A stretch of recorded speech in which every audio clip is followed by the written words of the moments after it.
syukur kita kepada Allah Subhanahu Wa Taala dikurniakan lagi pada hari ini pengajian kita ataupun kesinambungan kita daripada daurah kita Bidayatul Hidayah, dan insya-Allah pada malam ini kita akan sambung muka surat yang ke-13. Jadi mudah-mudahan apa yang kita telah kongsikan dan sama-sama kita baca, kita mohon kepada Allah Subhanahu Wa Taala, terutama tuan-tuan dan puan doakan saya dapat juga beramal, sebab kadang-kadang cakap pandai, yang beramal tu agak berat suka. Walau macam mana pun ya, kita sebagai hamba Allah Subhanahu Wa Taala perlu kita sentiasa berpegang kepada la haula wala quwwata illa billah. Maksudnya tidak ada daya dan upaya kita untuk melakukan ketaatan atau meninggalkan maksiat, melainkan yang memandang semuanya daripada Allah Subhanahu Wa Taala. Sekiranya kita memandang daripada diri kita, maka mungkin nanti akan timbul rasa ujub, rasa riak dan berbagai-bagai rasa. Jadi bila kita merasakan semua amal ibadat ini adalah dikurniakan oleh Allah Subhanahu Wa Taala kepada kita, insya-Allah kita akan selamat dunia dan akhirat. Dan apabila kita melihat dalam kehidupan kita, kadang-kadang Allah Subhanahu Wa Taala tunjukkan secara langsung ataupun tidak yang kita rasakan kita punya kemampuan, kita punya kepandaian, kita punya kehebatan, kadang-kadang Allah Ta'ala jadikan tunjukkan pada kita yang kita sebenarnya tidak ada apa maksudkan dengan dia Allah Subhanahu Wa Taala. Jadi macam mana, sudah ada yang membaca, ada yang khatam, ada yang dah khatam 3 kali. Jadi jadi mudah-mudahan kita ada memberi satu ruang untuk membaca kitab ini.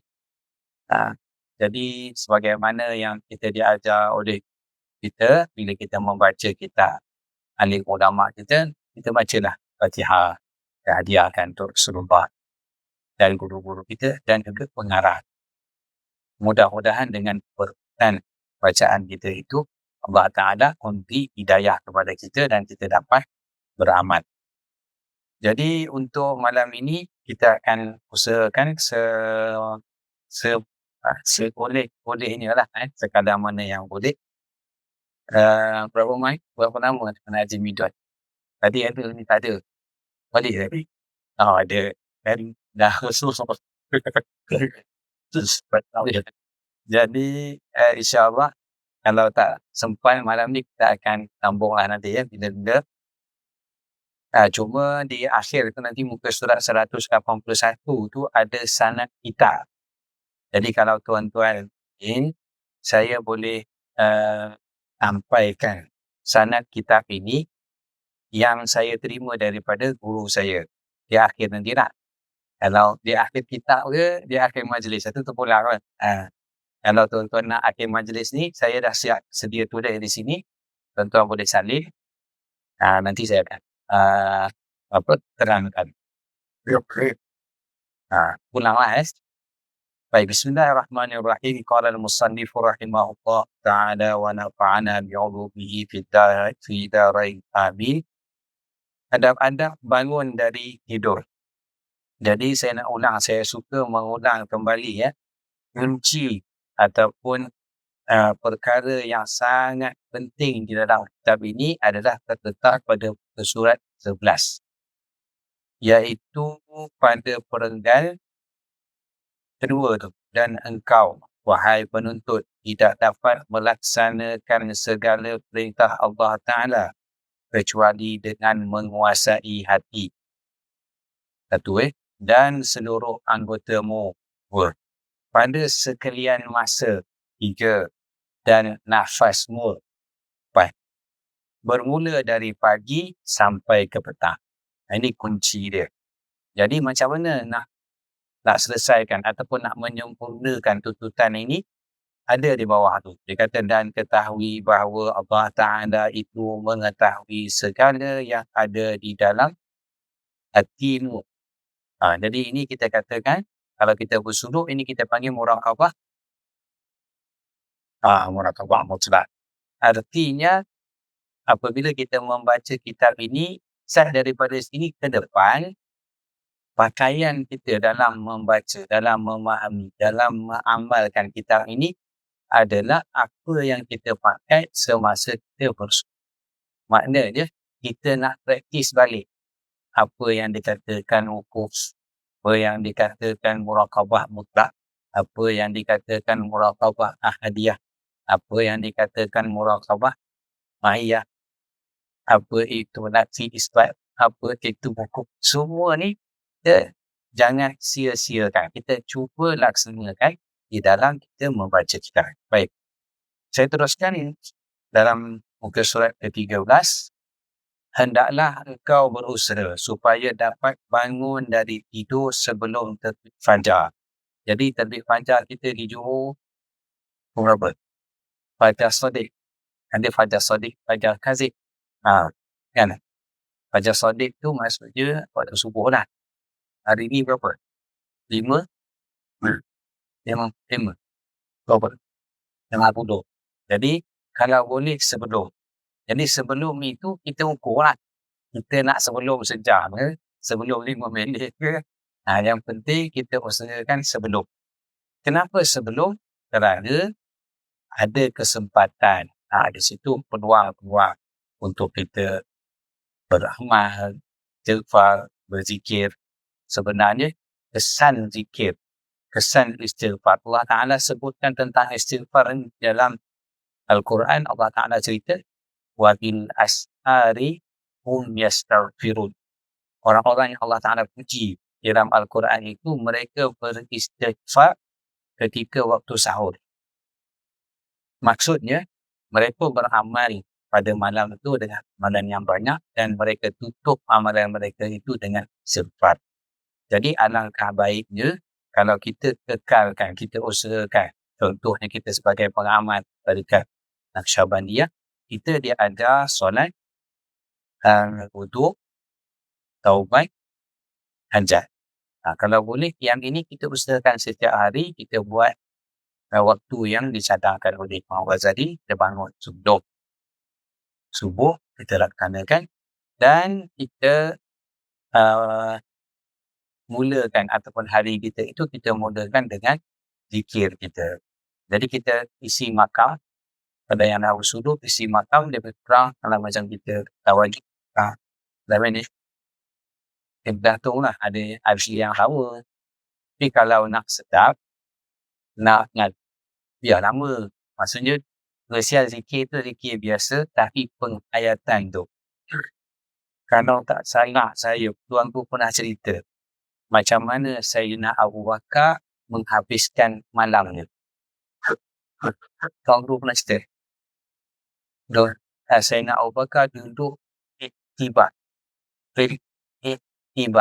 Iktibar tu kadang-kadang baca dalam kitab. Iktibar duduk.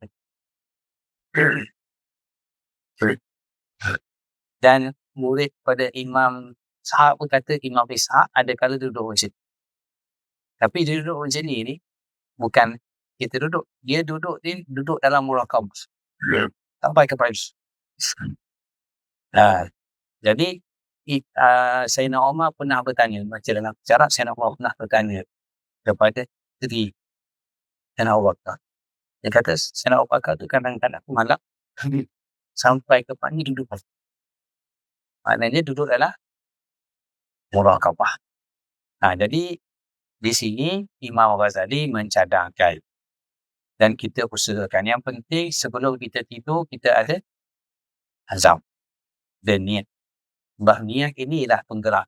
Kalau dah memang tak ada, saya ni tidur lambat, malas dah bangun, insyaAllah tak bangun. Kalau saya tidur lambat, minta Allah Subhanahu Wa Taala cukupkan tidur saya.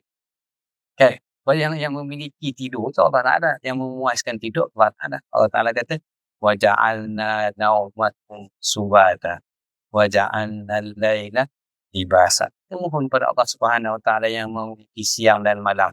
Walaupun kita tidur sikit, tapi minta Allah Taala kan rehatkan badan kita, kan? Allah Taala Maha Kuasa, kan? Ya. Jadi kita usahakan niat. Hendaklah zikrullah yang mendahului segala sesuatu. Ini bangun pada tidur, nanti nak tidur pun dia pesan juga yang sama. Jadi di sini, kalau kita usahakan tidur kita dalam zikir, jadi kita sebagai pengamal tarikat Naqsyabandi ni mudah. Hati kita gerakkan dia.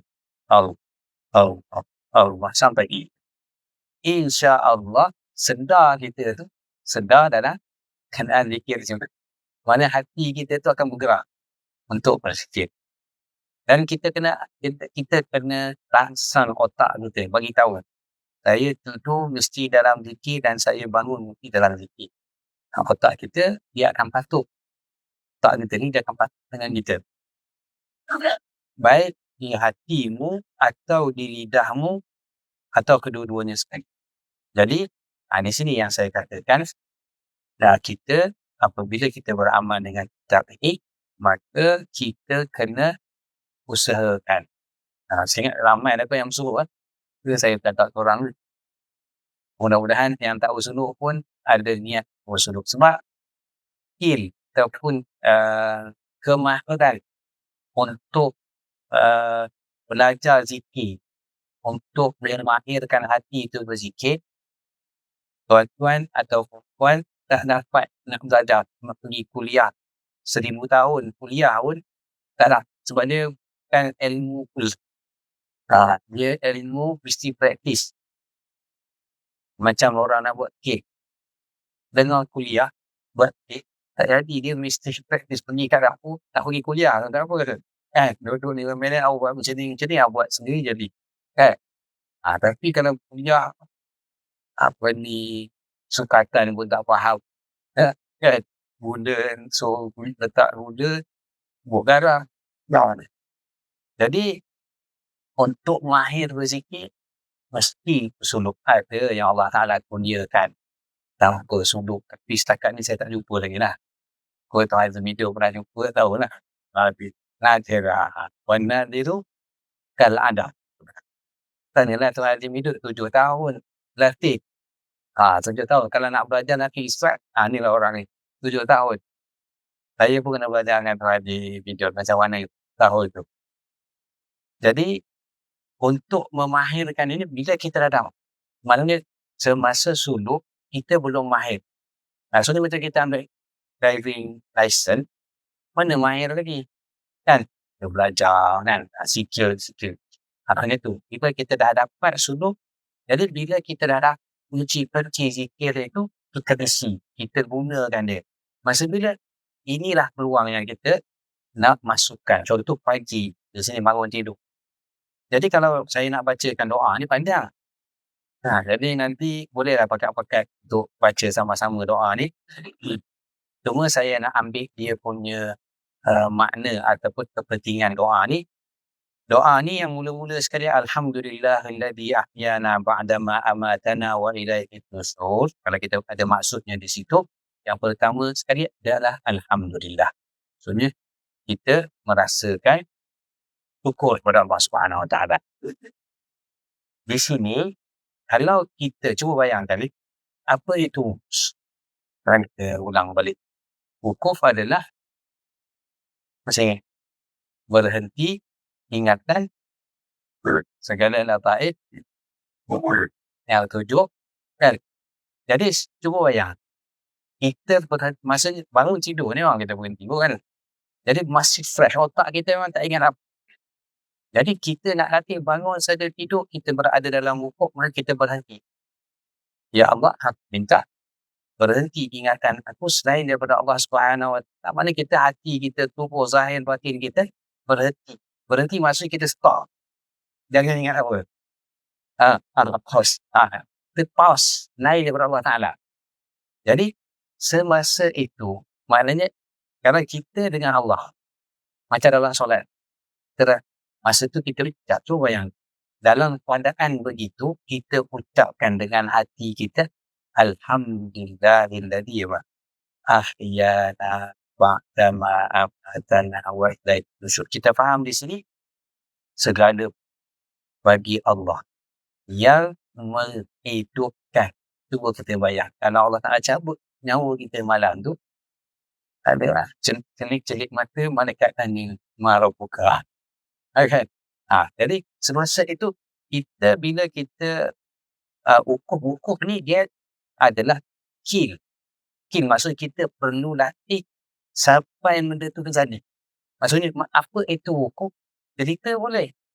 Saya boleh cerita, tuan-tuan boleh cerita, boleh hafal dia punya ayat dia tu. Berhenti ingatan segala lataif yang 7. Tapi sembang boleh. Tak rasa. Yang tu kena pergi sunat. Macam mana? Sebab disuruh memang 10 hari 10 malam itu je. Intensif. Sebab tu Allah Ta'ala kata alladzina tu syarat dia. Alladzina yadhkurunallaha qiyaman wa qu'udan wa 'ala junubihim wa yatafakkaruna fi khalqis samawati wal ardh rabbana ma khalaqta hadza batila. Maksudnya natijah daripada zikir itu bukan boleh dapat saja, mesti menjalani syarat dia tu. Yazkurunallaha qiyaman wa qu'udan wa 'ala junubihim wa yatafakkaruna. Yang ini kita nak buat kat rumah memang tak lepas. Mesti dulu dibimbing, kemudian disahkan, dan kita dah dapat cara. Okey, cara awak ni betul. Cara tu jangan tertinggal kat rumah suluk. Kena bawa dan pakai di sini. Kita pakai masa ni kita latih. Nanti masa wudu kita latih lagi. Masa solat kita latih lagi. Masa kita berzikir kita latih lagi. Jadi kemahiran wukuf itu sentiasa kita jaga. Barulah berguna kita bertarikat. Kalau tarikat hanya puas wudu, hanya ketika tawajuh, hanya ketika zikir, ya, itu bukan nak pakai masa tu je kan. Ini hidup dan mati kita nak pakai. Okay, jadi boleh bayangkan tak tadi, apabila kita dah letak diri kita dalam keadaan wukuf, ataupun kita letak diri kita dalam muraqabah mutlak. Bila dalam wukuf tu sebahagian. Kalau muraqabah mutlak, maknanya kita merasakan bahawa lafaz yang kita lafaz, kita kata Alhamdulillah, Allah Ta'ala dengar. Dan kita rasakan Allah Ta'ala mengetahui isi hati kita masa tu. Isi hati kita merasakan sangat terima kasih kepada Allah Subhanahu Wa Ta'ala. Kemudian kita merasakan atau mengetahui Allah Ta'ala dengar, Allah Ta'ala mengetahui isi hati kita.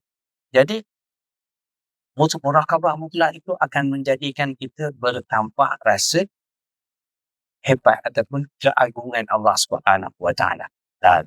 Jadi tuan-tuan boleh baca doa ni. Pasal kalau saya baca memang panjang, takut masa kita kan. Jadi di dalam doa ni ada beberapa poin. Contohnya tadi, yang pertama nikmat hidup, nikmat mati. Kemudian merasakan keagungan Allah Ta'ala. Asbahna wa asbahal mulku. Mulku itu kerajaan Allah Subhanahu Wa Ta'ala. Tuan-tuan baca dalam keadaan wukuf dan faham makna. Berbeza. Ini yang kita nak pakai. Beza antara kita berkontak dengan kita tak bertarikat. Ketika kita membaca apa-apa zikir, cuba hadirkan salah satu daripada yang tadi. Wukuf ke apa. Sangat berbeza.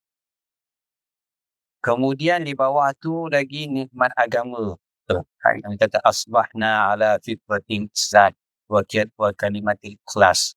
Kemudian lagi ada doa di situ. Doanya apa? Ya Allah, Engkau kurniakan aku pada hari ini, Kau kurniakan aku untuk melakukan segala kebaikan. Dan aku memohon berlindung daripada melakukan segala kejahatan. Jadi boleh kita bayangkan anggota tubuh kita, hati kita, minta Allah Ta'ala lindung daripada melakukan kejahatan dan memberi ilham kepada hati kita untuk melakukan kebaikan. Jadi ini doa yang pertama di dalam ketika kita bangun tidur. Jadi selepas kita bangun tidur, kita buat apa? Kita pakai pakaian. Kan? Salin pakaian ke? Jadi di sini Imam Ghazali berpesan, apabila engkau memakai pakaianmu, maka hendaklah kau niat dengannya menjunjung perintah Allah Subhanahu Wa Taala. Jadi selama ni kita pakai pakaian niat apa? Tak niat. Sebab pada ni, sebab di situ Allah Taala kurniakan kita, tujuan kita pakai itu menjunjung perintah Allah Taala, iaitu menutup aurat. Kan? Kemudian lagi bersyukur kepada Allah Subhanahu Wa Taala di atas kurnia pakai. Ada orang tak ada pakaian. Kita ada pakaian, kita bersyukur kepada Allah Subhanahu Wa Taala. Dan kita juga selain daripada ini, kita kena niat setiap hari, kita kena niat, pada hari ini aku nak laksanakan segala titah perintah Allah Subhanahu Wa Taala dan aku berazam tinggalkan semua larangan Allah. Dan kita minta Allah bantu kita. Allahumma a'inna inni la dzikrika wa syukrika wa husni ibadatik. Okey, setelah tu berpindah kepada muka surat 15, ada masuk ke dalam tandas. Apabila engkau mahu masuk ke dalam tandas untuk menunaikan hajatmu, maka dahulukan kakimu yang kiri pada yang pertama. Dan ketika engkau keluar daripadanya, maka dahululah kakimu yang kanan. Yang kanan kiri ini memang Rasulullah SAW sangat prihatin. Prihatin Rasulullah kalau nak buat yang baik, yang elok, dia boleh dengan tangan kanan. Kalau yang tak elok, contoh masuk tandas dengan kaki kiri. Jadi bila kita buat tu, jangan buat saja, kita niat menjunjung perintah Allah dan mengikut sunnah Nabi. Kita dapat pahala. Dan janganlah engkau membawa sesuatu yang ada padanya tulisan nama Allah Ta'ala dan Rasul-Rasulnya. Ini larangan. Dan jangan pula engkau masuk ke dalam tandas itu dengan keadaan tidak menutup kepala. Sesuai kalau ketika kita buang air, yang dalam kitab tasawuf banyak menyatakan perkara tersebut. Atau tidak berkasut, bersandar. Sebab ada najis macam-macam lah. Ataupun kalau ni zaman Imam Ghazali 1000 tahun dulu, dekat 1000 tahun dulu. Jadi masa tu mana ada CV. Kan? Dan baca olehmu ketika hendak masuk ke dalam tandas itu akan doa. Di sini bila kita nak baca, kita kena letak. Bila kita nak baca saja doa, kita kena latih hati kita, aku mesti berada dalam keadaan ini.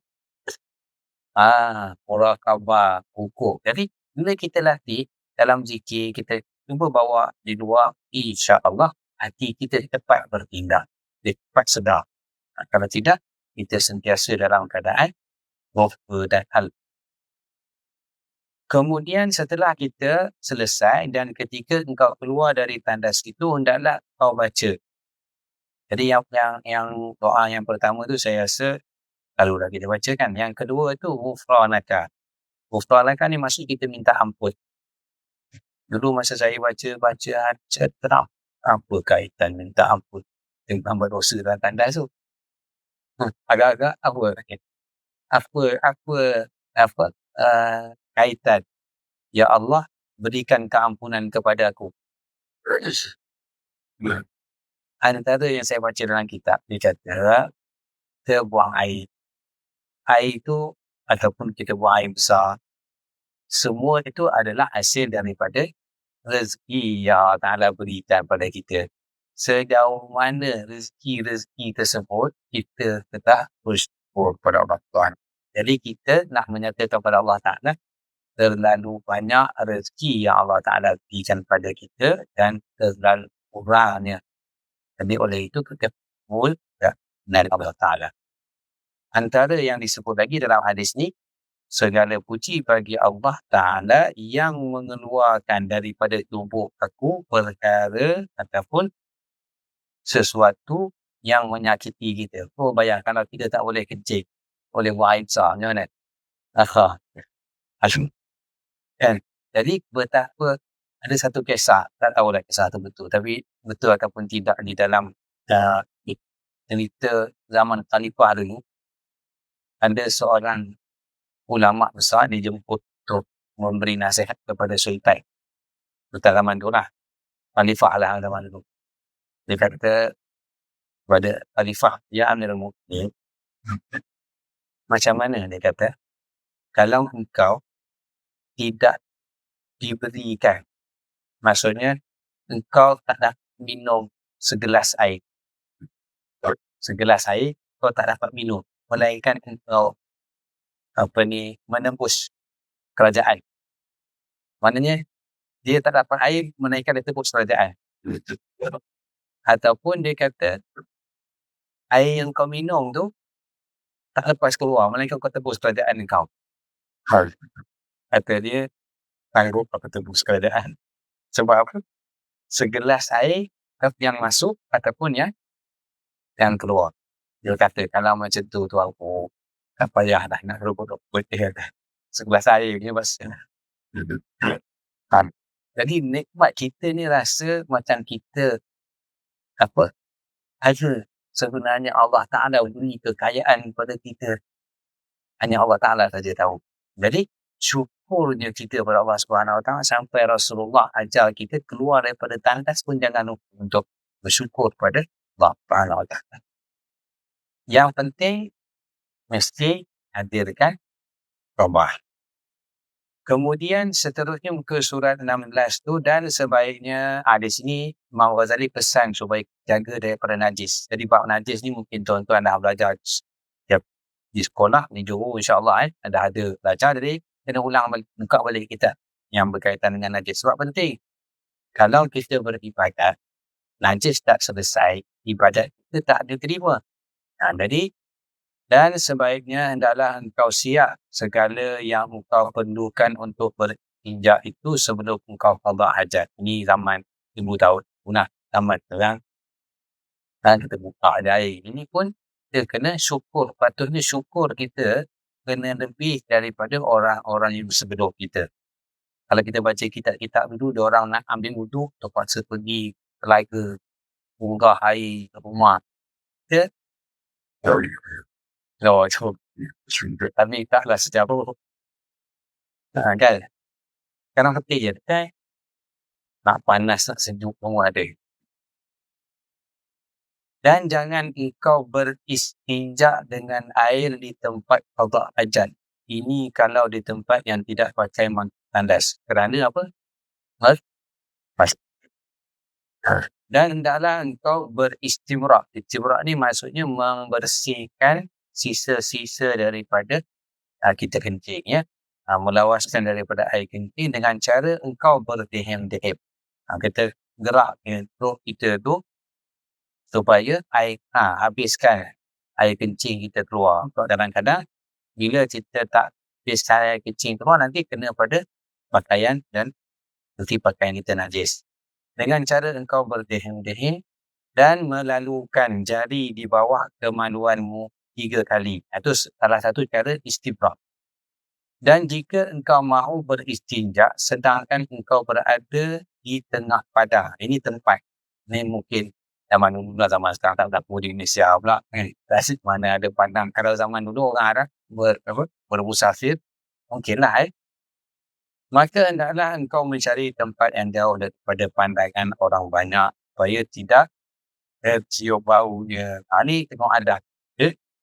Dan tidak tercium baunya.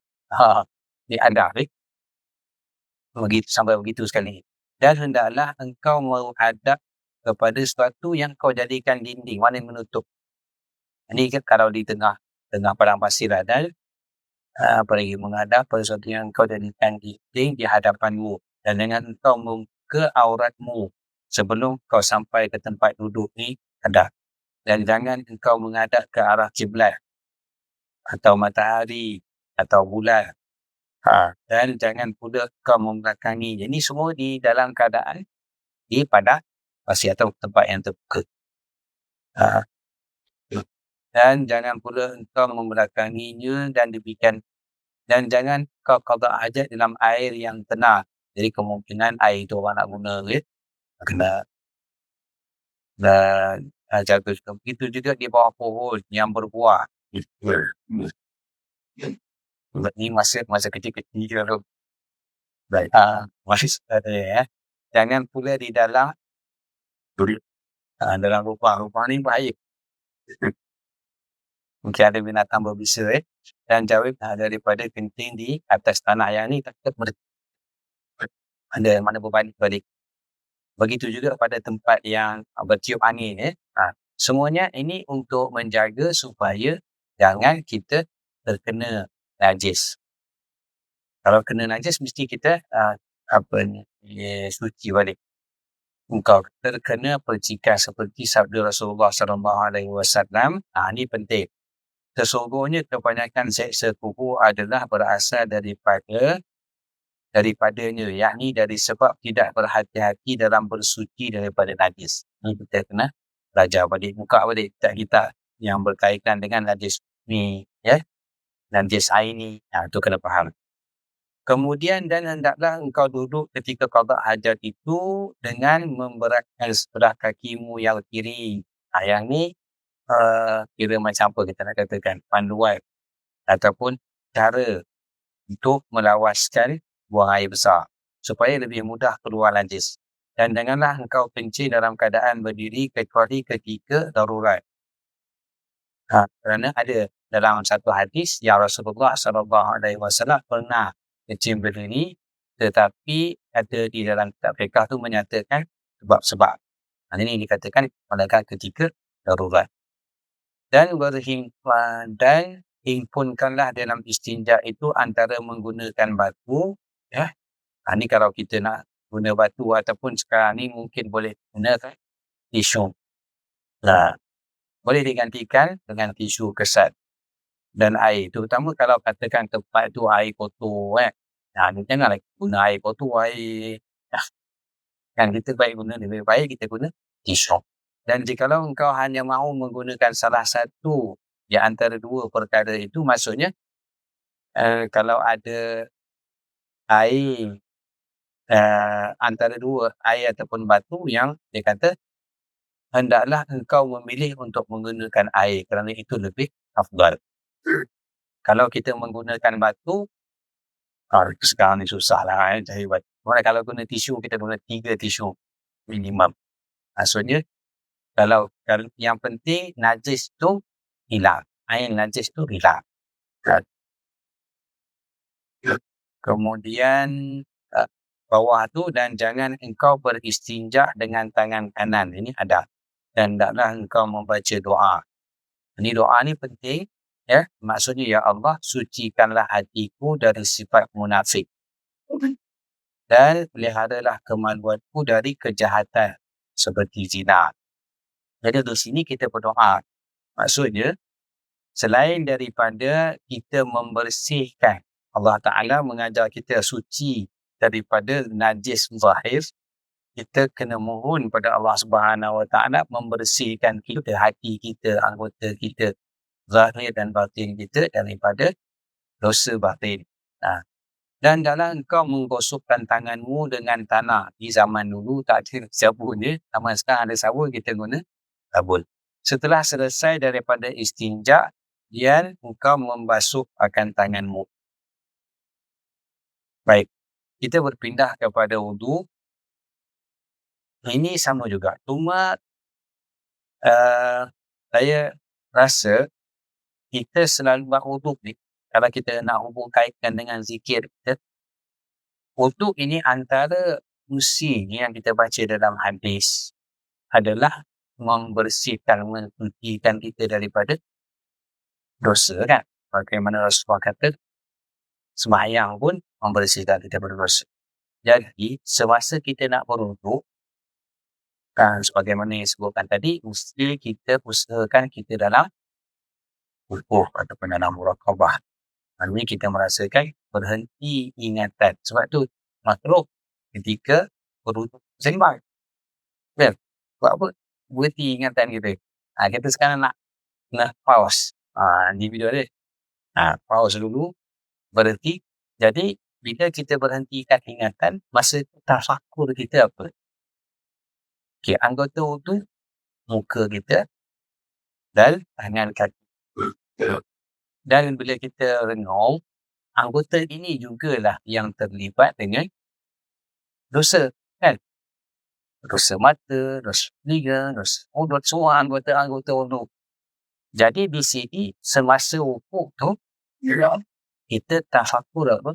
Kita ingat bahawa anggota-anggota inilah yang menjadi punca kita melakukan dosa. Jadi kita kena rasakan sebagaimana tuan guru kita apabila nanti pada mahsyar kita dibangkitkan oleh Allah Subhanahu Wa Taala dalam keadaan penuh dosa. Kita nak berwuduk, perasaan itu hadirkan semasa. Kalau tidak, kita tak rasa nikmatnya, kita tak rasa kelebihan wuduk, kita tak rasa pentingnya wuduk. Tapi bila kita rasakan semua anggota kita, mata kita ni dengan dosa, esok di akhirat, esok akan dihisab oleh Allah Ta'ala, tangan kita ini melakukan sepanjang umur, jadi berapa puluh tahun, macam-macam, daripada kecil dulu, mengacau orang, macam-macam kan. Ada dosa pada diri sendiri, dosa pada orang, yang macam. Jadi kita kena tafakur, kena bayangkan semua itu kita akan tanggung di akhirat. Dengan rasa bimbang, maka kita di situ akan timbul rasa apa?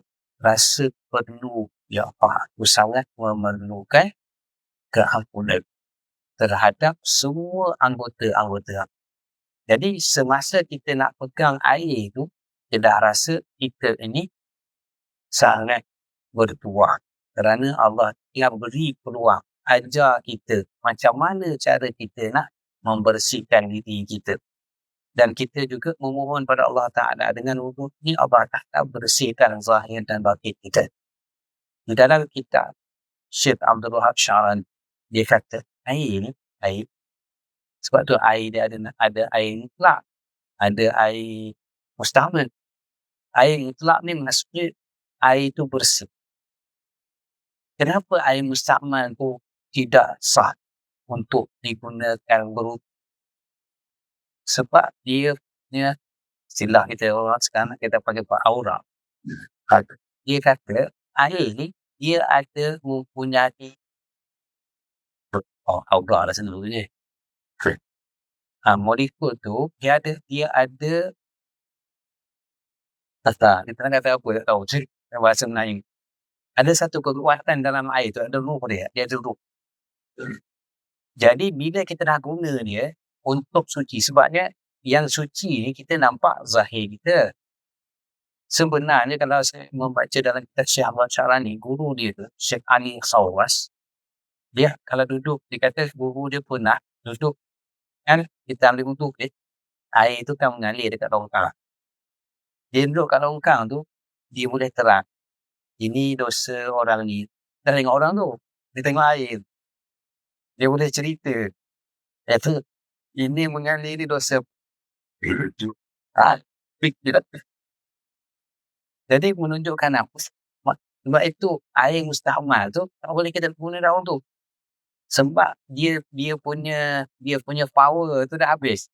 Dia apa kita nak kata? Dia punya kekuatan ruh tu dah habis. Jadi kena guna air yang fresh. Sebab itu air sungai, air yang mengalir itu lebih kuat. Lebih kuat.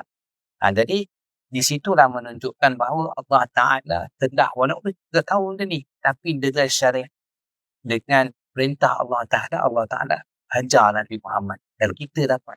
Ini kita kena syukur kepada Allah Subhanahu Wa Ta'ala.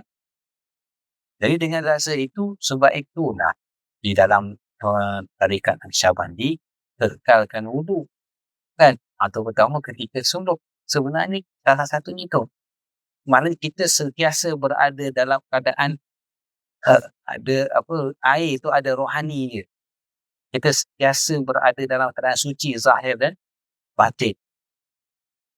Jadi semasa kita pegang air itu, dia sebenarnya bila kita latih muraqabah dan kita masukkan unsur-unsur tafakur yang saya sebutkan salah satu contoh, itu contoh saja.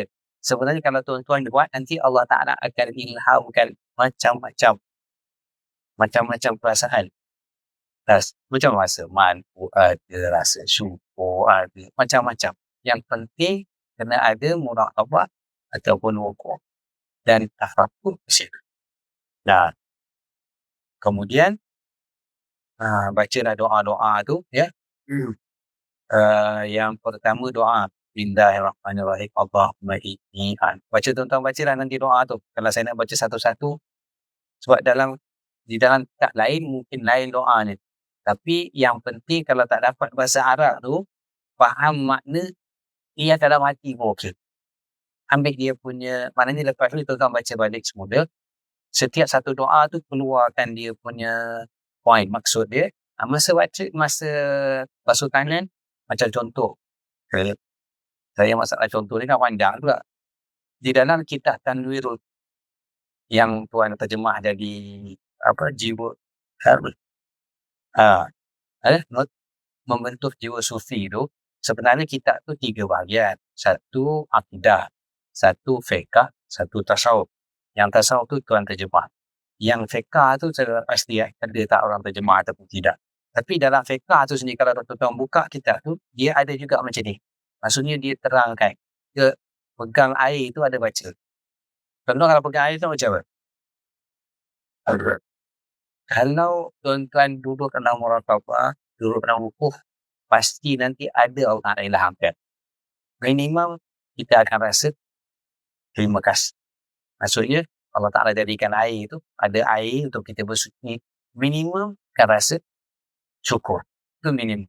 Lain pada tu banyak lagi. Contoh yang ada yang saya baca dalam kitab tu, dia kata Alhamdulillahilladzi ja'ala al-ma'a tahuran wal islama nuran. Segala puji bagi Allah Ta'ala yang menjadikan air ini sebagai bahan pendidikan dan Islam itu sebagai cahaya. Jadi ada 2 elemen terima kasih kat situ. Pertama, Allah Ta'ala kurniakan air, kita boleh bersuci. Kemudian Allah Ta'ala hidayahkan kita Islam dan dapat bersuci. Maksudnya, kedua-dua ini adalah nikmat yang besar. Itu minimum. Lain pada tu, tuan-tuan boleh explore sendiri. Anak kunci dah ada, wukuf ada, tafakur ada, explore sendiri. Baik. Kemudian, doa-doa yang lain tu tuan-tuan baca dan ringkaskan. Boleh ingat poin saja. Baca. Contoh di dalam macam berkumur. Semasa berkumur, kan? Masa tu wukuf dan tafak. Cuba bayangkan kita ni daripada akhir balik sampai sekarang. Berapa dosa dah dibuat. Jadi semasa tu, kita cuba hadirkan hati kita. Jadi salah satu contoh doa di sini, Ya Allah, bantulah untuk membaca Al-Quran ataupun kita mohon. Semua itu akan sampai dalam hati kita. Okey, kemudian ketika memasukkan air dalam hidung, ada doanya. Kemudian ketika membasuh muka. Jadi sepadan muka, saya rasa tuan-tuan dan puan-puan dah tahu. Kita daripada atas pun dah tahu. Yang penting ketika membasuh muka, mestilah kita lebihkan. Contoh muka kan, kita lebihkan sikit. Sebab apa? Nanti muka kita di akhirat esok, Nabi Muhammad SAW kenal umatnya dengan melihat muka yang ambil wuduk, anggota yang wuduk tu. Kalau kita lebihkan, nanti anggota kita bercahaya. Pernah masa kami belajar dulu, dia kata masyarakat Islam di Melayu ni dah akan esok mudah dikenal. Berapa? Sebab kita kalau basuh dengan sapu kepala macam mana? Orang Melayu sapu kepala. Biar air, betul? Ya. Kalau tengok yang bercahaya situ, tu orang Melayu tu. Sebab kalau orang Arab, kalau mazhab lain, dia sapu pedok. Malah kita tahu. Betul tu dia ada hari kiamat. Hari kiamat saya tengok, ini Malaysia, Indonesia. Sebab sini dia punya cahaya. Okay. Jadi guru kami pesan, dia kata, jangan, Allah Ta'ala nak bagi. Kan? Jadi sebab tu kita sapu. Dia kalau dalam kitab tu kata, sapu kepala ni daripada, kalau kita pakai songkok pun okey. Tapi macam ni kan, lalukan atas. Ini kira ni daripada depan patah balik ni kira satu. Tapi kalau kepala botak, tak ada rambut, cari je. Yang ni, kalau yang macam ni, bagi yang rambut macam ni, panjang macam ni. Kalau pergi umrah ke kan, sekali je. Barulah percaya semua. Kan? Kalau tidak sini. Ya kan? Jadi jangan lepaskan keluar. Begitu juga semasa kaki. Janganlah dekat. Apa? Ngam-ngam je dekat buku ni. Lebih kan. Dia maksimum lebih tahu sampai mana. Sampai ke lutut. Dia cahaya lah sampai ke lutut kan. Dan yang saya dengar daripada orang tua, barang siapa. Barang siapa. Jadi masa berwuduk janganlah niat tu. Barang siapa yang membasuh lututnya ketika berwuduk, insya-Allah tak rakit lutut. Dan telah dihentikan oleh orang tu lah. Maksudnya eksperimen tu dia dah buat, kita tengok memang hidung umur apa 70 apa. Tapi janganlah niat tu. Itu selingan aja. Bila saya tinggal. Okey, bagus tuan ingat. Rasulullah SAW berwuduk. Ini berapa yang minit ni? Tadi ni. 3 kali 50. Rasulullah SAW berwuduk 2 tupak. Satu tupak. Bersamaan 650 mililiter. Dia sebenarnya bulat wudu itu saya bawa dalam ni, saya nak tunjuk. Mana 2 kali ni lah. Itulah wudu Rasulullah. Kalau kita itu dah menyinar. Kalau Rasulullah mandi wajib, lebih kurang saya baca dalam tu lebih kurang 3 liter. Jadi Rasulullah dia jimat. Tak ada lebih air tinggi dah ni. Jadi kalau tu lagi kena buat kempen di sini. Letak dekat tu ada outlet. Jadi muka kecil ini belum sebelum auzubillah tu dia muka dah habis. Dia tengok dalam air. Air tu dah sebalik baru boleh pegang. Akhirnya berapa itu nampak. Sebab kan sana pakai pasti susah air.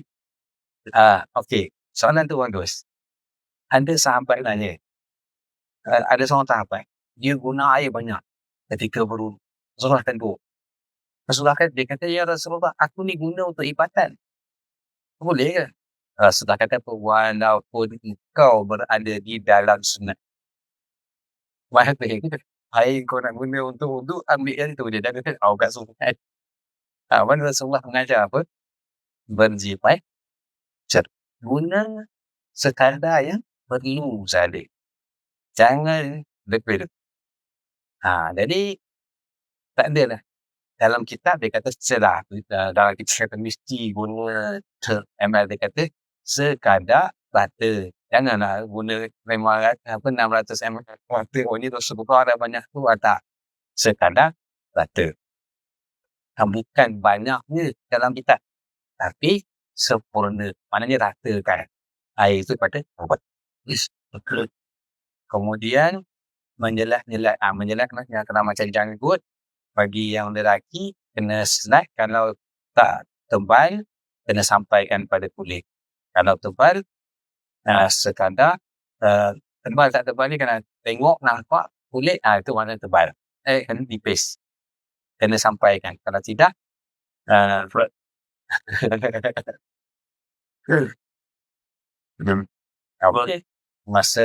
semasa basuh tangan kanan ada doanya di situ. Ataupun bila kita baca ni kadang-kadang Allah Ta'ala kurniakan semasa itu mungkin kita banyak dosa ke masa tu, dan betul-betul kita minta ampun pada Allah Ta'ala. Itu juga tangan kiri ada doanya. Kemudian ketika membasuh kepala pun ada doanya. Kemudian membasuh menyapu telinga, kepada tak basuh menyapu. Kan ada pula yang basuh daripada dia tak ada. Continuous. Sapu saja. Okey, kemudian Imam Ghazali ni dia setelah telinga, sapu kedua telinga, dia ada tengkuk. Imam Ghazali dia ada mencadangkan kita menyapu tengkuk. Jadi menyapu tengkuk ini salah satunya dia berdoa dari situ, ya Allah, merdekakanlah tengkuk aku daripada belenggu api neraka. Jadi ini masalah khilaf. Ada ulama kata boleh, ada yang kata tak boleh. Itu kita ikut saja Imam Ghazali, boleh. Bila sesuatu khilaf, kita boleh bertaklid ke mana-mana pandangan imam. Yang penting khilaf tu khilaf mu'tabar, khilaf yang dikira oleh ulama. Sebab kalau khilaf antara orang jahil yang khilaf saya pakai lah. Kalau khilaf tu memang mu'tabar, ulama yang khilaf ada boleh. Kemudian ketika membasuh kaki, tuan-tuan, cara nak basuh kaki apa semua tu kena rujuk balik. Tak. Cara menelak kaki, guna tangan kiri satu tu, bawah tu saya tak terang detail lah. Itu kalau nak detail nanti kita akan buka kitab lain lah. Kemudian setelah habis, ini semua setiap satu tu ada doa-doanya. Jadi kita cuba dapatkan poin-poin kita baca, dan semasa kita basuh anggota tu atau sapu anggota tu, kita niatkan. Dan setelah habis, maka kita bacalah syahadah yang diajar oleh Rasulullah SAW. Muka surat 25 tu, apabila engkau telah selesai dari wudu, maka angkatlah penglihatanmu ke langit dan baca olehmu. Rasulullah buat begitu, Allah akan langit dan baca doa. Jadi di sini apa yang menarik adalah syahadah ini setelah kita melakukan ibadat berwuduk ni, kita mengucap syahadah. Jadi di sinilah kita faham bahawa semasa kita melakukan wuduk itu, sebenarnya kita dalam keadaan muraqabah. Macam kita dalam sembahyang, kita lepas tahiyat itu kita kata la ilaha illallah kan. Maknanya penghayatan kita tu sepanjang dah akhir, kita tutup dengan syahadah. Kemudian selain daripada syahadah, kalau tengok di situ astaghfiruka wa atubu ilaika, kita memohon keampunan. Jadi tuan-tuan cuba bayang, dan doa ni panjang, tuan-tuan boleh hafal. Tapi saya rasa di sekolah-sekolah pun memang ajar doa ni. Doa setelah baca setelah wuduk ni, kalau boleh tuan-tuan ambil poin-poin dia, rukuk, muraqabah dan tafakkur di sini dengan apa yang disebut dalam doa tu. Kesannya luar biasa. Maksudnya ada kesan bagi orang yang beramal zikir, insya-Allah ada kesan. Jadi tuan-tuan boleh bayangkan tak tadi, bila kita dah berwuduk dengan keadaan tadi, maksudnya kita merasakan penuh datang. Bila kita berwuduk, kita melangkah ke tempat wuduk itu, langkah orang yang merasakan berdosa kepada Allah SWT. Kemudian Allah Ta'ala kurniakan, ajar kita macam mana kita nak bersihkan. Kemudian bila, kan dalam hadis kata, apabila seseorang itu berwuduk, akan mengalir bersama dengan air wuduk itu dosa. Maksudnya kan anggota dia suci. Cuba kita bayangkan benda tu berlaku pada diri kita. Macam mana perasaan kita? Tuan-tuan rasa Tuhan Allah Ta'ala dah ampunkan dosa kita. Berasa macam mana? Segembira. Kan? Kita syukur sangat. Okey. Sekarang ni kita dah rasa semua tu. Jadi hati kita sekarang ni dah rasa tak sabar untuk menghadap Allah Subhanahu Wa Ta'ala. Apa sebab kita dah daripada mula, daripada wuduk apa semua. Jadi di sinilah Imam Ghazali kata, wuduk tu dia kata ada kesan pada bahawa. Maknanya selain Allah Ta'ala jadikan air ini penyegar kepada tubuh kita, Allah Ta'ala jadikan air ini juga penyegar kepada rohani kita. Sebab air itu ada rohani. Jadi bila kita berwuduk dengan wuduk yang tadi itu, insya-Allah hati kita, masa Allah Ta'ala akan kurniakan kebaikan yang banyak. Allah Ta'ala akan ilhamkan, Allah Ta'ala akan hidayahkan dalam hati kita. Inilah gabungan antara zikir, tunduk dan ilmu fiqh. Jadi ilmu fiqh dengan ilmu tasawuf tu seiring. Kita tidak berpisah. Maksudnya, macam mana wuduk kita secara fiqh ni, begitulah wuduk kita pada tasawuf kita. Maknanya kita gabungkan. Kemudian, maka sesiapa yang membaca ini, membaca doa ini, selepas dia pasti akan keluar segala dosanya dari seluruh anggotanya. Bayangkan. Maknanya kita baca dalam keadaan muraqabah, dalam keadaan wukuf, tentulah Allah Ta'ala akan memberikan perasaan yang merasakan keagungan, merasakan kehebatan Allah Subhanahu. Ini akan membantu hati kita untuk khusyuk dalam solat. Tapi kalau wuduk kita panggil apa? Wuduk zahir. Tu tanya macam mana nak khusyuk? Macam mana nak khusyuk masa wuduk pun tak khusyuk? Wuduk tu adalah pintu kepada solat. Kemudian adab-adab lain, ya, dan hendaklah engkau meninggalkan 7 perkara di bawah ini ketika berwuduk. Pertama, mengibaskan tangan untuk memercikan air selepas berwuduk. Dapat kibas-kibas tu. Maknanya air tu air kesan ibadah. Jadi kita kebas tu masa kita tak nak. Melainkan ada sebab lah. Sejuk dan sebagainya. Menamparkan air ke muka dan kepala. Pesan kalau orang seorang dia ambil wuduk. Itu tak bagus. Ya. Nak luarkan dosa dia ke macam mana nak keluarkan. Tak perlu itu. Bercakap-cakap, sembang. Membasuh anggota wuduk lebih dari 3 kali. Kononnya nak tambah ibadat. Tapi dia dalam ibadat ni kita kena ikut. Ya, menggunakan air tanpa ada hajat. Maknanya menggunakan air lebih daripada keperluan. Tetapi hanya semata-mata was-was. Ada juga. Yang ada satu tu dia tanya, Tuan Guru, macam mana kalau dia kata, saya dah selang dengan saya dalam konlah, tapi saya rasa tak rata lagi. Kata Tuan Guru tu kata apa? Awak ni tak wajib sembahyang. Dia tak wajib sembahyang. Kenapa pula saya tak wajib sembahyang? Sebab gila. Aku tangan apa sudah tapi sampai datang betul tidak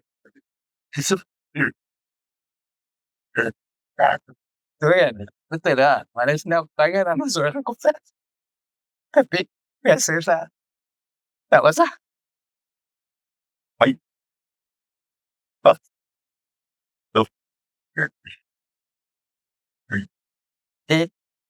Tuan Guru tu betul saya nak mengajar dan mungkin hilangkan was-was.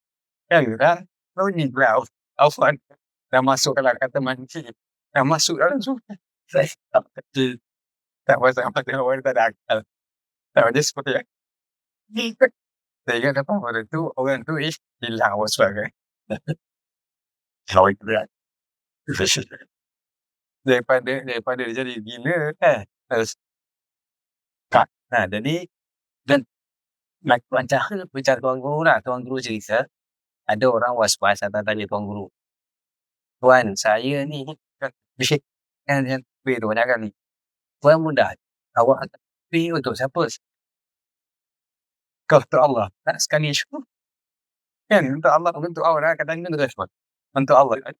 Rasa untuk saya. Lepas pada tu orang tu kata hilang. Kau kata lepas pada tu orang tu punya was-was hilang kan. Biasa jumpa kan orang. Allah. Tak habis-habis kan. Tuan Guru buat senang kan. Tu saya ingat kena ada cara macam tu supaya kalau tidak jawab dengan hadis dengan apa persoalan tu. Tak hilang. Jawab macam tu senang.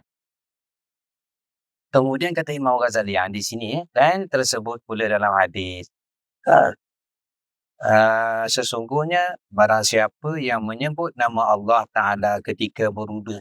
Bayang, kalau kita sebut, ini kita dalam keadaan muraqabah, dalam keadaan wukuf. Macam mana Maka Allah Ta'ala menyucikan semua jasadnya. Tetapi barang siapa yang tidak menyebut nama Allah Ta'ala ketika berwuduk, maka tidak suci daripada jasadnya kecuali hanya anggota yang terkena air sahaja. Ini yang kita katakan berwuduk zahir dan kita basuh sikit, tapi Allah Ta'ala sempurnakan zahir dan batin kita. Adab mandi, saya rasa cukup dalam situ pukul setengah. Jadi untuk akhiri macam mana? Saya bacakan sanad ujung. Oh, ada soal jawab. Okey, soal jawab dulu. Saya baca dulu sanad. Sekarang soal jawab, terus tutup. Muka surat 180, muka surat 180. Jadi di muka surat 181 tu sanad kitab Bidayatul Hidayah tajuknya. Untuk menambah keberkahan, maka di sini disebutkan sanad silsilah. Maksudnya yang diriwayatkan oleh penulis ni kepada Imam Ghazali. Maksudnya dia ambil pada guru dia sampai bertemu dengan, maksudnya dia terima terus daripada dia sampai ke Imam Ghazali. Jadi tuan guru ni yang bernama Syekh Ahmad Fahmi bin Zamzam ni, dia ambil daripada Syekh Muhammad Yasin Al-Fadani. Tengok nombor 1, muka surat 181. Jumpa tak? Dia kata, saya riwayatkan sekalian kitab karangan Imam Al-Ghazali rahimahullahu ta'ala daripada guru saya Al-Allamah Musnid Dunia Syekh Muhammad Yasin bin Isa Al-Fadani. Orang Padang Fadani tu Padang. Al-Makki.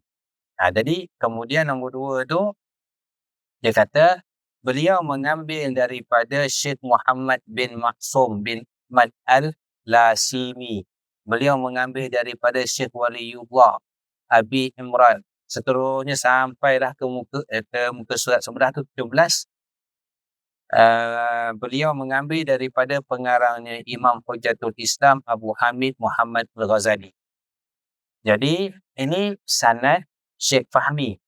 Jadi saya yang menerima sanad saya Ahmad Wahab bin Mukhtar, menerima sanad kitab-kitab Imam Ghazali daripada guru saya yang bernama, tuan-tuan boleh tulis nama saya.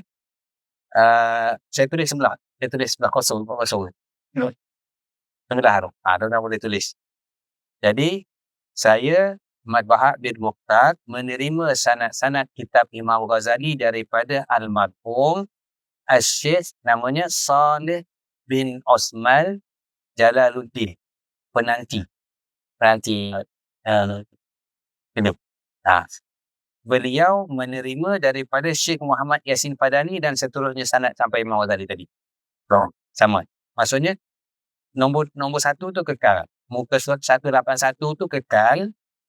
Tapi sebelum daripada nombor 1 tu adalah Syekh Saleh bin Osman Jalaluddin penanti. Kemudian saya terima daripada dia. Maksudnya Ahmad Wahab bin Mukhtar menerima daripada Syekh Saleh bin Osman Jalaluddin penanti. Beliau menerima daripada Syekh Muhammad Yasin Al-Fadani. Itulah sanad saya. Jadi sanad tuan-tuan daripada saya kepada tuan-tuan. Jadi boleh tulis bawah tepi sini. Untuk ingatan tu tulis tarikh lah. Kalau perlu tanda tangan, saya tanda tangan kemudian. Tanda tangan situ boleh. Semasa saya dulu ada tanda tangan Syekh pada penanti ni, dia tanda tangan. Saya tak ingat mana saya simpan buku salat. Jadi kita baca Fatihah sekali untuk guru-guru kita ni yang kita terima sanad yang sampai kepada Imam Ghazali rahimahullah ta'ala. Al-Fatihah. Alhamdulillah. Bismillah. Jadi Allah. Ya. Ya, kita akan tahu. Serata. Serata.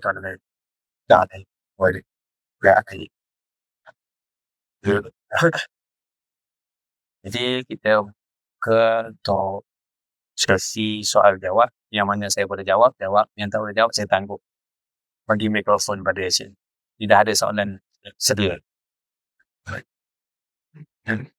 Satu soalan je. Ke banyak soalan? Dua. Uish, tak balik malam ni.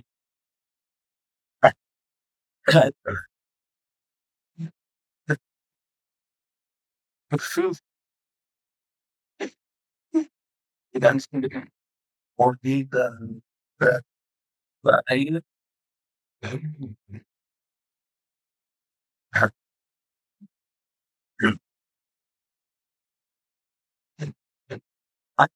Betul. Saya terkesan. Betul. Kalau saya tak itu, kalau membayangkan dan berada teman sekolah mereka, dan masa kecil bangkok.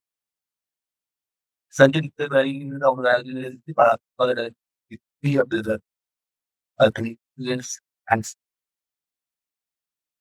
oh,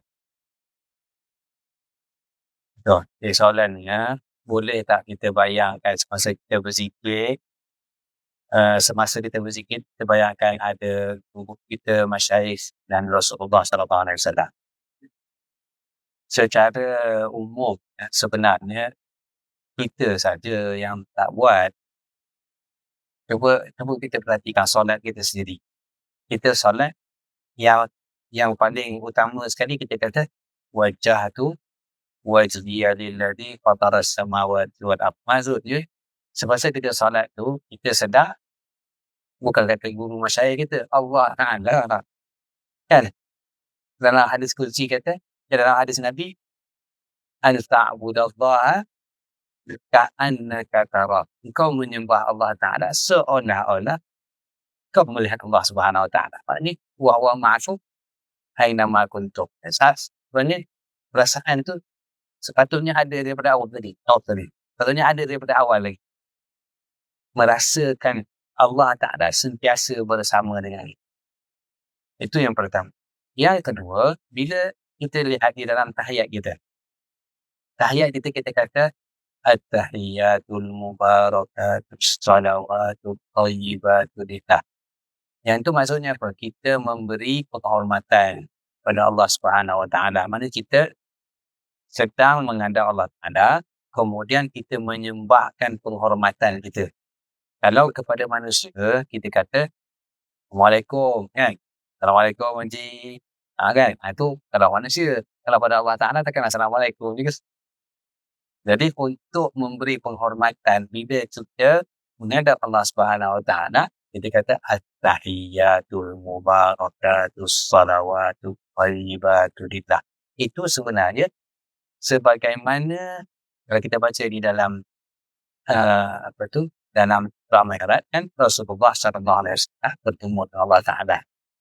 Lafaz umpama itulah yang Rasulullah ucapkan memberi hormatan kepada Allah Subhanahu Wa Ta'ala. Baik, kemudian selepas daripada kita memberi penghormatan kepada Allah Ta'ala, kita kata apa? Assalamualaikum. Salam ke atas engkau. Kan? Maknanya Rasulullah hadir dalam sembahyang tu.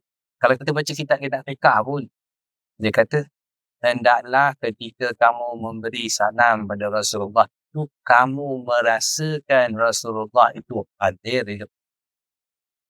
Sehingga saya pernah baca dalam ulasan anak murid kepada Syekh dalam Syekh Syria. Dia tanya anak murid dia. Dia kata, kamu ni masa bagi salam pada Rasulullah, kamu dengar tak Rasulullah jawab? Anak murid macam kita, semua mana dengar, semua senyap dengan ketua guru tanya ni. Semua tanya. Lepas dah lama dia kata, Innalillah lah tu kata. Maknanya kamu ni, mana kamu tak dengar? Kan? Sebab Rasulullah, kita dia kata, kalau kita bagi salam dekat orang Islam, jahat macam mana boleh jawab salam. Kan?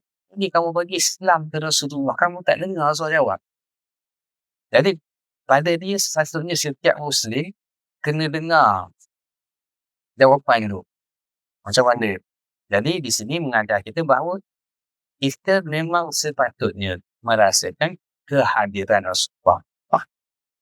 Terus. Nombor 3, selepas kita bagi salam pada Rasulullah, kita Assalamu alaina, kan? Wa ala ibadillahis shalihin. Salam ke atas kami yang adil. Dan salam ke atas ibadillah, maksudnya hamba-hamba Allah yang soleh. Berapa orang? Semenjak kalau manusia bermula daripada Nabi Adam, kan, kira masyarakat ke apa masuk semua. Itu daripada manusia. Hamba Allah yang soleh manusia saja. Jin ada tak? Ada jin soleh. Ada itu dalam Quran cerita, qul uhiya ilayya anna istama'a nafarun minal jinni faqalu nasmi'a qur'anan ajaba. Jin cakap tu. Ayat tu Allah Taala menceritakan perbualan jin. Jin selawa. Artinya jin ada jin yang soleh. Malaikat semua soleh semua. Berarti salam kita itu bukan sahaja untuk masyarakat. Salam kita itu untuk semua, termasuk malaikat. Dan saya pula terlintaskan bila kita bagi salam pada Rasulullah, Assalamualaikum ayyuhan nabi wa rahmatullahi wa barakatuh. Itu salam untuk Rasulullah. Dan kita merasakan Rasulullah itu hadir. Kemudian Sayyidina Abu Bakar, Sayyidina Umar, kerana tengok saja, orang ni tak bagi salam kat. Contohnya lah, saya tergambar. Maknanya, sebab tu Allah Ta'ala masukkan di dalam solat itu Assalamualaikum wa ala ibadillah, termasuk semua. Jadi termasuk di situ masyarakat semua. Jadi apa yang kita dapat pelajari daripada sini adalah merasakan kehadiran semua itu memang ada dalam ibadat kita. Cuma yang jadi masalahnya mendakwa-dakwakan, yang menceritakan overclaim. Itu salah. Itu salah kan. Banyak yang macam Allah yang dalam Al-Quran tu kan. Dia bukan itu yang kita tak rasakan kehadiran. Sebab Rasulullah memang tidak dalam hadis-hadis apabila seseorang itu selawat kepada aku, kan, ada malaikat yang ditugaskan untuk sampaikan. Itu yang malaikat yang tugaskan. Ada yang memang direct. Dan ada dalam, kita baca dalam sejarah Muhammad Fatih, yang Sultan yang Turki tu kan. Dia siap bagi tahu sekali. Tanda apa yang aku sampai ni betul, dia kata bagi tahu Sultan yang dia itu selawat satu hari sebanyak ni. Tapi hari ni dia lupa berapa. Pada Rasulullah kira. Kita selawat pada Rasulullah, kita kadang lupa. Rasulullah ingat berapa selawat kita kat dia. Maknanya memang kalau istilah sekarang Rasulullah tu online. Kita dia offline. Rasulullah online, maksudnya sebab tu kecanggihan terkini ni yang 5G berapa G ni, Allah Ta'ala nak bagi tahu itu sikit je orang tunjuk. Yang berlaku di alam yang kita tak nampak tu lebih pada Tuhan. Jadi kita dengan Rasulullah SAW memang online. Dan begitu juga masyarakat, begitu juga tim ulama kita. Cuma tahun tak tahu. Kalau tak nak buka, tak buka. Sebab ini adalah satu rahsia Allah Subhanahu Wa Taala. Jadi maknanya tak ada masalah. Dan untuk menutupnya, kita di dalam tarekat Naqsyabandiyah memang kita ada rabitah. Rabitah itu kalau mudah ni maksud kita membayangkan depan kita guru kita duduk depan dia, kita menerima dan kita dalam tawajuh. Dulu tawajuh kan kita bangun bertawajuh. Kita mentawajuhkan. Sebenarnya rabitah tu minimum rabitah. Kita semasa kita duduk berzikir tu, kita merasakan bahawa hati guru kita tu melepahkan lepahan keberkatan daripada dia sampai pada Rasulullah, sampai pada Allah. Itu minimum. Dan ada orang dapat tekan. Ada orang bila dia berzikir, dia bergantung. Ada macam tuan guru kata, tuan guru tarawih kan masa dia duduk. Jadi bergantung. Tapi dalam Naqsyabandi kita memang ada. Dan kebanyakan manusia, dia akan lebih kuat ingat apabila ada rabitah. Contohlah, ini bukan cerita tarikat, kita ilmu lain, katalah belajar buat kek, kan, dia ingat balik guru dia buat pada kan, lagi kuat semangat ingat sebab rabitah kan. Tapi orang tak anggota rabitah tu, betul tak? Sebenarnya sama je konsep tu, sama je konsep rabitah. Bila main bola ke apa kan, dia punya yang dia dia ingat tu semangat dia lain. Sama. Sebab itu sunnatullah. Maksudnya Allah Ta'ala jadikan itu sebagai satu peraturan dia.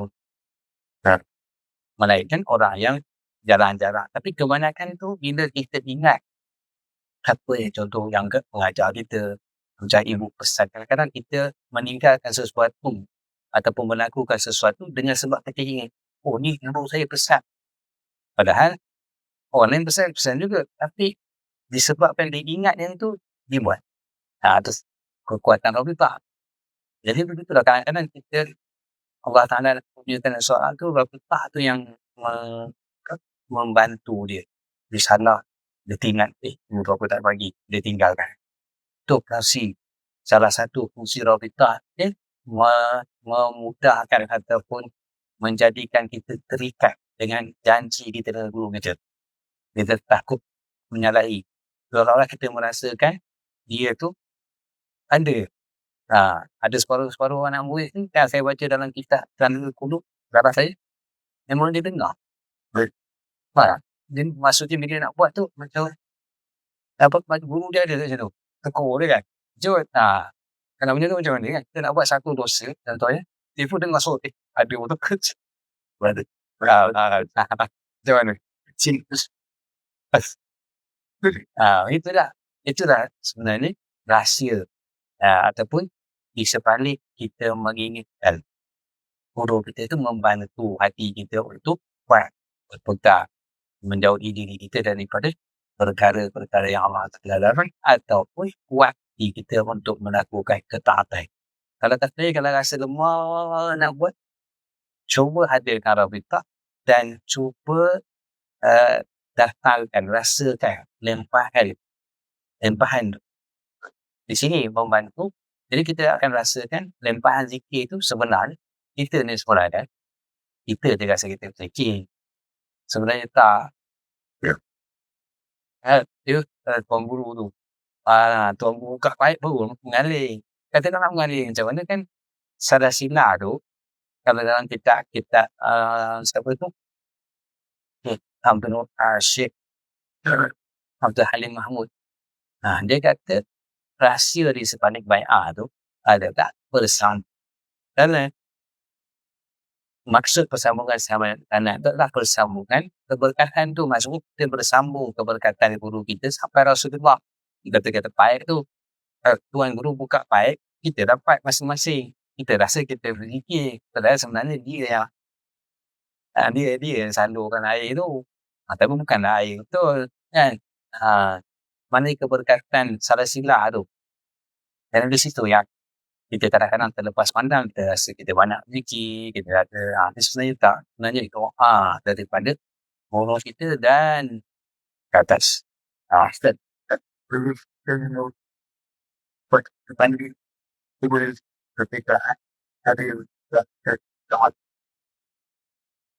Saya rasa tawassul ni wasilah kan. Jadi salah satu bentuk tawassul adalah rabitah. Salah satu. Jadi maksudnya rabitah termasuk jenis-jenis tawassul. Tawassul ada banyak ni.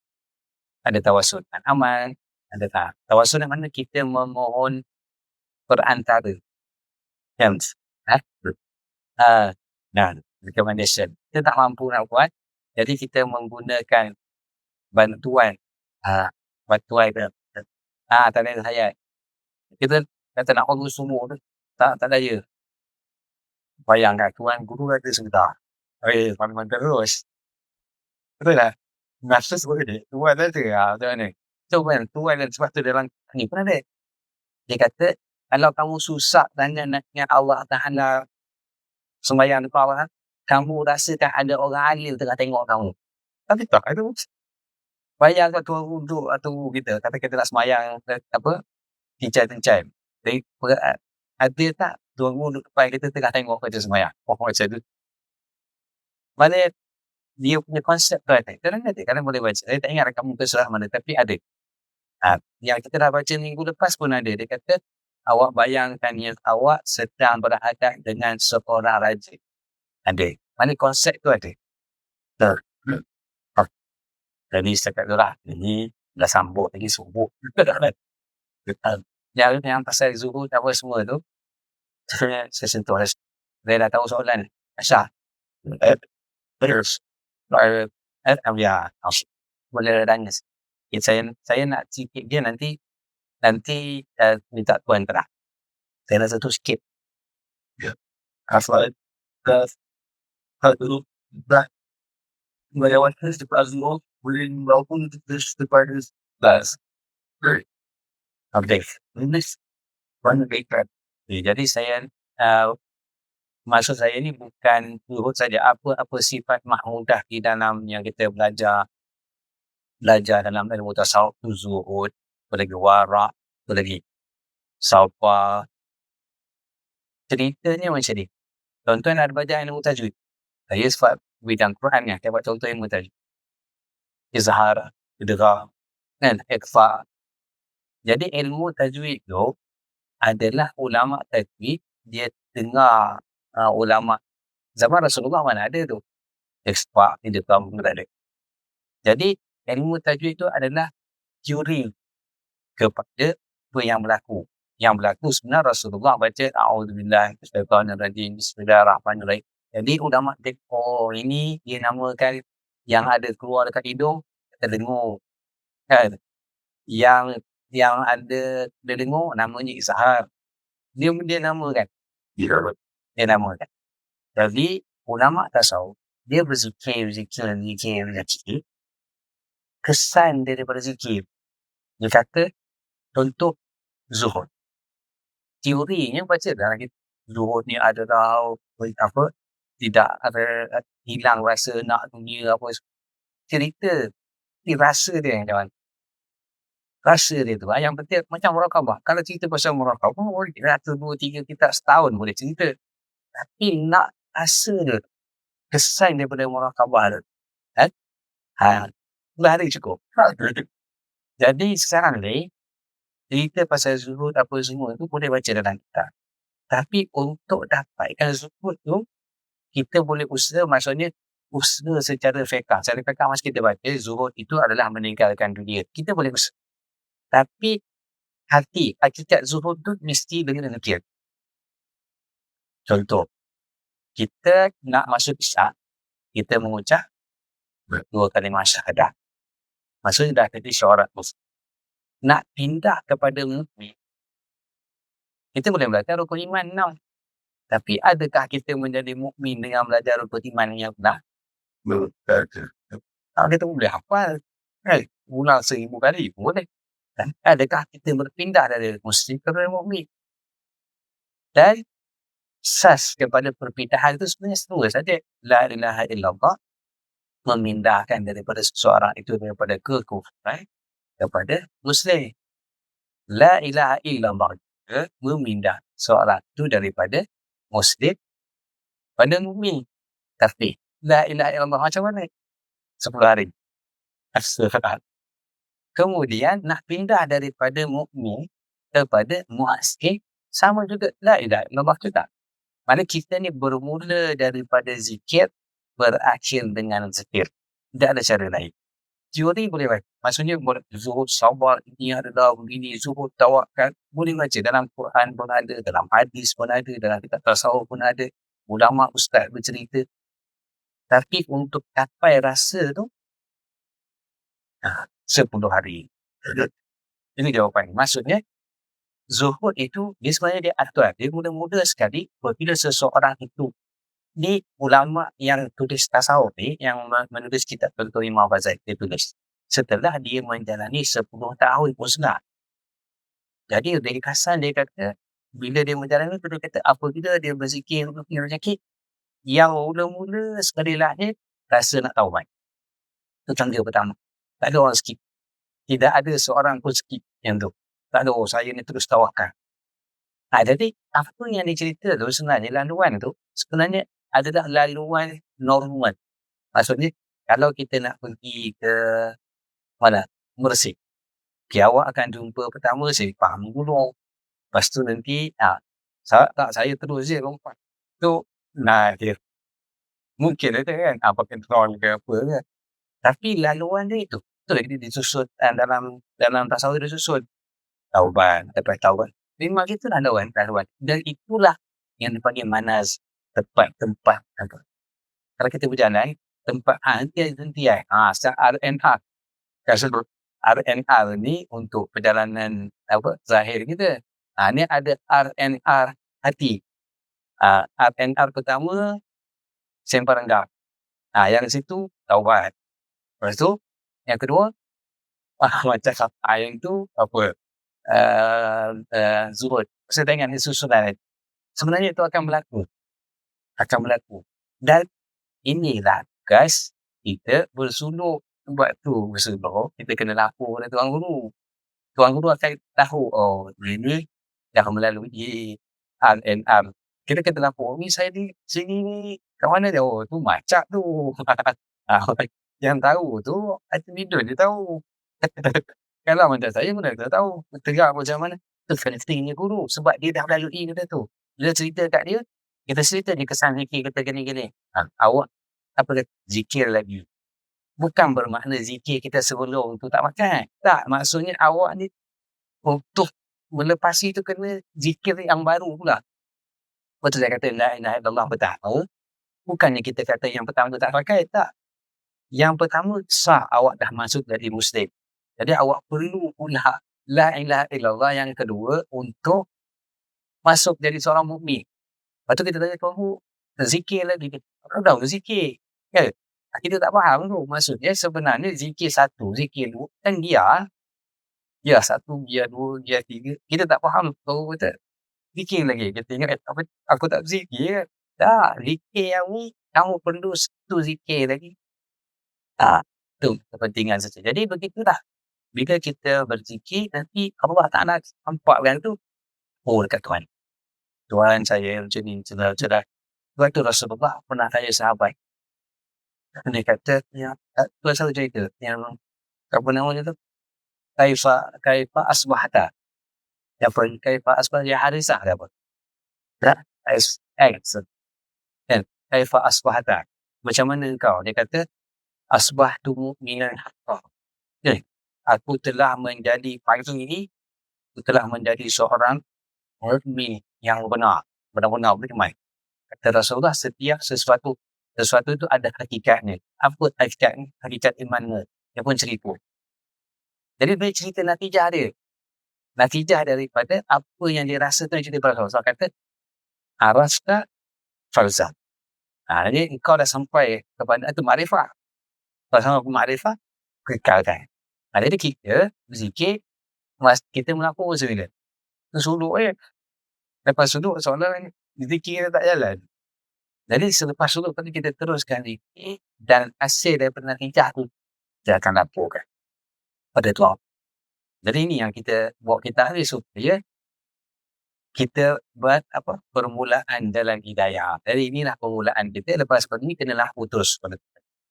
Lapor zikir. Tapi zikir yang banyak. Baru kita akan lalui manazil-manazil itu semua. Jadi saya rasa correct akan tu. Jadi mudah-mudahan rasa jawab tu mudah. Saya rangkumkan saja. Jadi apa pun kalau nak tanya, Elok tak tanya Tuan Guru, seterusnya daripada zikir itulah yang akan membuahkan hasil-hasil itu semua. Maksudnya daripada perasaan hati itu berubah dari satu ke satu. Cuma kalau nak faham teori macam tajwid tadi, nak faham teori baca kitab tajwid kan. Tapi kalau nak tahu macam mana bunyi baca ni, kena dengar orang tu baca. kan? Orang yang baca tu tak mana dia bagi tahu ini hukum besar, ini hukum idgham, dia tak beritahu. Tapi kita dengar baca, oh ni kita boleh tafsirkan. Ni idgham, ikhzar, kan? Kita dah zikir, suluk, macam mana rasa benda tu? Kalau kita tak tahu apa benda tu apa, nak namakan apa? Kita nak namakan dia hukum qauli, kita nama dia. Tapi rasa, memang kena bertarik. Puluh hari. Dah. Jadi saya rasa setakat tu daripada saya, perkongsian saya, dan saya sekali lagi mohon ampun, maaf sekiranya dalam proses saya ada salah silap kekurangan, dan boleh nanti sahkan ataupun tanya balik Tuan. Saya rasa Tuan sangat menunggu soalan-soalan semua yang macam ni sebenarnya. Soalan power tu. Nanti bila Tuan datang, ambil satu soalan. Tuan biasanya kalau jawab satu soalan 1 jam. Jadi bagi satu. Nanti bulan depan tanya lagi satu, kan? Satu soalan 1 jam. Ni untunglah. Kalau bulan berikut tanya soalan yang sama, jawapan yang lain, boleh je tanya berulang kali. Tuan akan jawab dengan versi yang lain-lain. Sekian saja daripada saya. Aku qauli hadza wa astaghfirullah wa lakum. Wassalamualaikum warahmatullahi wabarakatuh. Subhanakallahumma wa bihamdika asyhadu an la ilaha illa anta nastaghfiruka wa natubu ilaik. Sallallahu ala sayyidina Muhammad wa ala alihi wa sahbihi wasallam. Walhamdulillahi rabbil alamin.